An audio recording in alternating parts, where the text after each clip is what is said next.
Hi friends, welcome to Odia Jhio blogs. नुआ वर्ष आरंभ ट्रिप प्लानिंग तो नथिला, हेले 15 दिन रो प्लानिंग 15 मिनिट रे फिक्स हो जिवो जानि नथिली। ब्लॉग शूट पाई भी टाइम पाइलेनी, तेणु शॉर्ट रे किछि वीडियो देखेबा को ट्राई करिछि। जल्दी जल्दी रे पैकिंग करी आमे पहुंची गलु स्टेशन रे, बिकॉज फ्लाइट टिकेट अवेलेबल नथिला। आम ट्रेन बाहरिला चेन्नई अभिमुखे। चेन्नई पहुँचवा पर फ्रेशन अप होई रेस्ट कलु और चेन्नई बुलिबा पाई इवनिंग रे बाहरिलु। इवनिंग टाइम तेणु फास्ट गलु मरीना बीच। रास्तार एते सुंदर व्यू देखिलु, बट फोटो नेबा पाई रहिलु नै। ट्रैफिक इवनिंग रे बहुत जाम।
फाइनली बीच रे पहुँचिलु। आ क्राउड देखी मुंड खराब, सते जेमिति मेला लागिछि। आ गहली भितरे आमे बुलिबा आरंभ कलु। आ रास्ता रे देखिबा को पाइलु बहुत सारा toy stall, food stall, photo studio.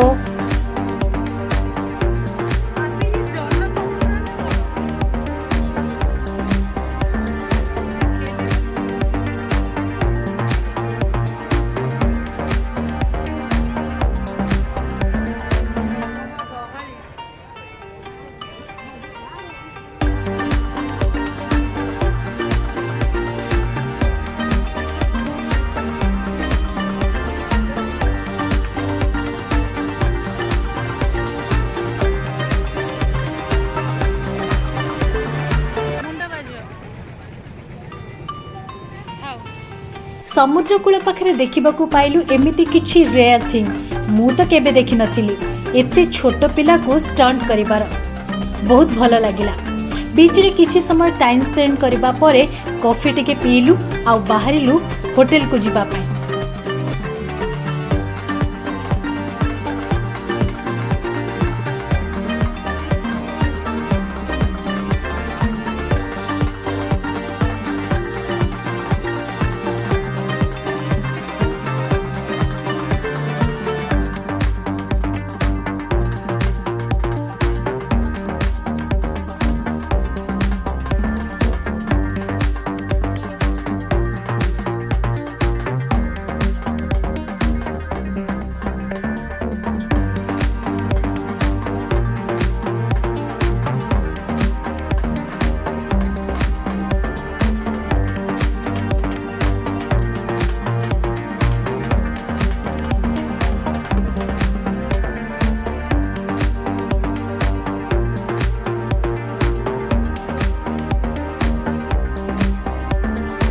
राति 8टा हेलानी। कैब एतटा अवेलेबल नथिला, सो आमे सिटी बस रे बसी होटल रे पहुंची गलु। स्नैक्स और डिनर कंप्लीट करी होटल रे पहुंची रेस्ट कलु।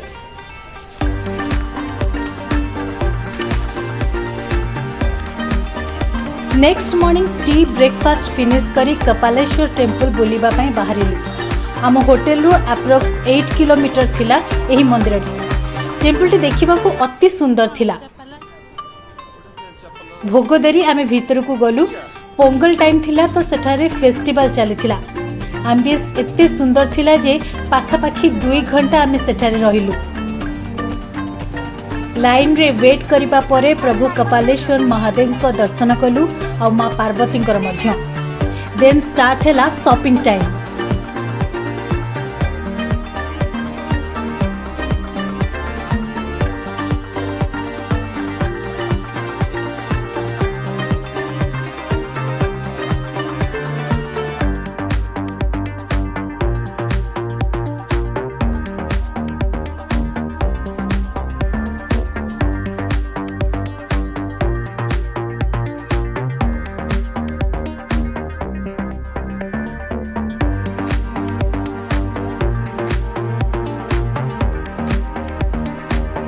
जदि आप चेन्नई जाउछंती देन प्योर कॉटन रिलेट जिनिस किनिबा को जम्मारू भूलंतु ना। बुलिबा भितरे मो माइंड को आसिला जे जदि कंपेयर करा जाए तेबे सिटी वाइज भुवनेश्वर चेन्नई ठू अधिक वेल कम्युनिकेट और ऑर्गेनाइज्ड। जहाँ भी हो चेन्नई बुलिबाटा बहुत भल लगिला। किछि दिन परे आमे बाहरिलु पौंडीचेरी पाई, किंतु चेन्नई सेंट्रल रु नुहे, चेन्नई एग्मो स्टेशन रु। एग्मो स्टेशन टी सेंट्रल अपेक्षा बहुत छोट स्टेशन, पाखापाखि सेंट्रल ठारू 4 किलोमीटर दूर।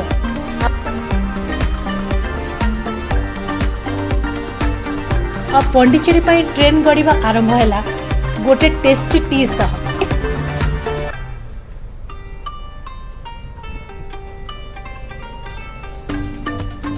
नेक्स्ट पौंडीचेरी ब्लॉग देखिबे नेक्स्ट वीडियो रे। सेति चैनल को सब्सक्राइब और लाइक करने को जमारू भी भूलंतु नहीं।